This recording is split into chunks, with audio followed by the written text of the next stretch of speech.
Right, welcome for another 7-minute 7-point deck tech. Here we are with Graham King from Melbourne. Hello.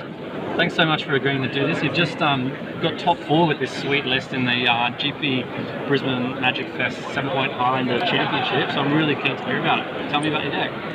Yeah, so I'm basically looking at a bug control list that I had from about 2 years ago and just basically OCO and the points changed to add extra points onto true name just meant that it was a little bit more viable than it was previously, and just decided to have a go at it. It kind of, as I was building it, slowly moved from being a control deck into being a more mid-range creature deck but still having all the control cards in it, so I've just got every single value card in the bug colours that I could kind of fit into the deck. The Cresting Beast was a last minute addition last night and has just done wonders for me all day long. And then it's also just got a lot of graveyard synergies going on with the Tarmogoyf, Tasigur. They've got a couple of bells for the points, Treasure Cruise and Dig Through Time, and they've got Mental Misstep and Thought Scour just to top them up a bit. But yeah, it has 2 game plans, which are either just playing slow grind to control and trying to get the most value as you can, or sometimes you just go turn 1 Hexdrinker, turn 2 Tarmogoyf, turn 3 Tireless Tracker and just beat face. Sweet, so the philosophy sounds a bit like Kess Piles. It's like a pile of good cards in a kind of control-y, mid-rangey shell. Yeah. But unlike Kess Pile, you've got these early drops like to actually beat down. That's quite an interesting angle. Yeah. Something like the Hexdrinker was doing a lot of work against Blue Moon, just like if they can't answer it, it's like better than a true name in a lot of cases.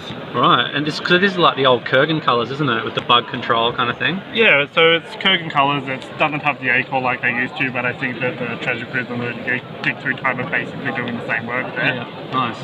And how are you finding the new Mystic Sanctuary? Yeah, Mystic Sanctuary, it's either really good or really bad. It's just like, it acts as a value card, but it's not something you can really properly exploit in this deck. But if you can just get an extra removal spell or an extra counterspell exactly when you need it, it's really good there. So one of the reasons why people moved to Kess away from Kurgan was like Blood Moon, and how do you deal with that? Well, I've got 7 basics at the over here, and a bunch of ways to fetch them, and I am myself playing back to basics in the board as well, but I can consistently get the right colours on mine enough that I can just Abrupt Decay or Assassin's Trophy. Yeah, you've got that premium flexible removal. To the Slaughter, that's an interesting one. Tell me about that. Yeah, well, it's just, I don't really have a proper way to deal with Planeswalkers, and it's just, in the past it does well. I can usually, by the time they're putting a Planeswalker on the board, be able to get Delirium on board, as long as I've managed to counterspell the first few. Nice. Just very nice. You've got 5 Planeswalkers of your own, so you don't have burn to deal with them, but you've got creatures like and Cresting Beast obviously does that job as well if they don't have the right size creatures. Fantastic. So what do you normally win? How do you normally win? Well, usually it will be 1 creature will stick and I can protect it, so kind of like the tempo plan, I suppose you could call it, but obviously you're protecting everything with counterspell, or otherwise you'll just get a Jace ultimate up and just sit behind creatures for all day long. Oh, Jace the Mind Sculptor, yeah, he's seeing a little less play these days, but you love it here? Yeah, it's still fine, and then the rest of the points we've got are for Mana Drain and Snapcaster. So what are the points? So it's Snapcaster, Mana Drain, Jace, and then 2 for Dig Through Time and 2 for Treasure Cruise. Oh, you're playing both. Okay, cool. And tell me about your sideboard. So what are your good matchups and what are your hard matchups? It's hard to say. I think I'm a little weak to combo. If they're going off early, I just need to really hit the right cards, but if I can get past turns 2 or 3, I'm fine.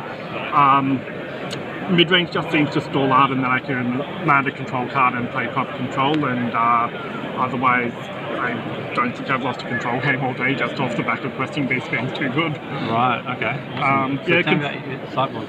Sideboard is just basically the most efficient cards I could find in the colours. I was a little bit scared of aggro, so I've got some dedicated life gain in Pulse and Rasa and Kalitas, and then otherwise we're going with some other Veil of Summer, the new All-Star.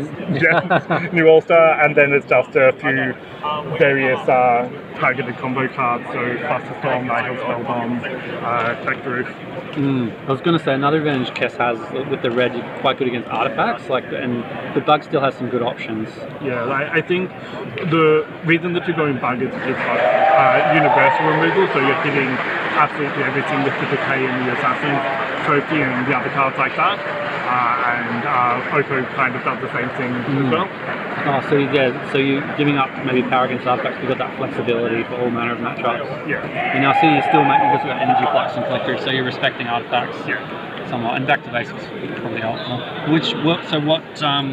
What would be the highest performing card in the overperformer and the underperformer from today? The overperformer is probably Cresting Beast. I just wasn't expecting it to be as good as it was. I think the underperformer is Ancestral Vision. I think I've moved too far away from the traditional control for it to be an all-star, and it's just there was a few times where I was just like, I don't even want to cast it at this point.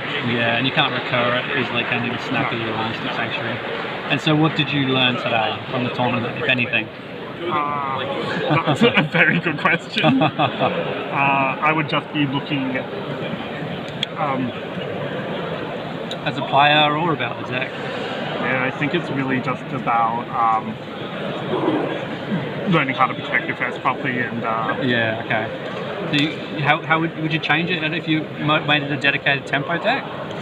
I think it's definitely possible, but I think Saab had the Hootie and the Bugfish. Yeah. You could definitely look at just dropping the curve a lot, but I think it's the higher end splashy stuff that I really enjoy in the deck as well. And it's quite a budget deck, isn't it? There's nothing too expensive in here. Yeah, so other than the 3 jewels, I think, and maybe the Tarmogoyf, most of it's fairly cheap. Yeah, so a lot of people might like to try this one. It's obviously got power. This is a gold favourite of mine, Coffin Perch. Tell me why you got that there. Basically, just there was an argument going on about the strength of surgical extraction, and it's really not that good in a format where